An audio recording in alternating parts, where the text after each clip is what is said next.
2006 రాయలసీమలో ఒక చిన్న గ్రామం విలేజ్ ఎడ్జ్లో పాత హౌస్ ఉండేది. ఆ ఇంట్లో ఒక రూమ్ లాక్లోనే ఉండేది. ఓనర్ చెప్పాడు అది స్టోర్ రూమ్ అని.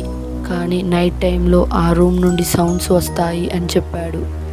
ఒకరోజు శ్రీను అనే వ్యక్తి రెంట్ కోసం ఆ ఇంట్లో ఉండటం స్టార్ట్ చేశాడు. రాత్రి 12:40 లాక్ చేసిన ఆ రూమ్ డోర్ నుండి బేడీల సౌండ్ వినిపించింది. ఆ మరుసటి నైట్ డోర్ లోపల నుండి లాక్ అయింది. శ్రీను విలేజ్ పెద్దల దగ్గరికి వెళ్ళి చెప్పాడు.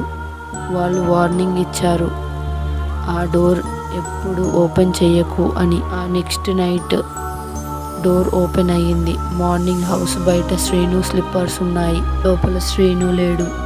ఆ రూమ్ ఓపెన్ చేసి చూస్తే వాల్స్ మీద వందలాది గోర్లచ్చులు ఉన్నాయి. ఫ్లోర్ మీద ఒక సెంటెన్స్ రాసి ఉంది, ఈ రూమ్ ఓపెన్ చేసిన వారు బయటికి రాలేడు అని. ఆ ఇంట్లో ఇప్పుడు ఎవ్వరూ అడుగు కూడా పెట్టరు. నైట్ అయితే ఆ రూమ్ డోర్ ఆటోమేటిక్గా క్లోజ్ అవుతుంది అని లోకల్స్ ఇప్పటికీ చెప్తారు.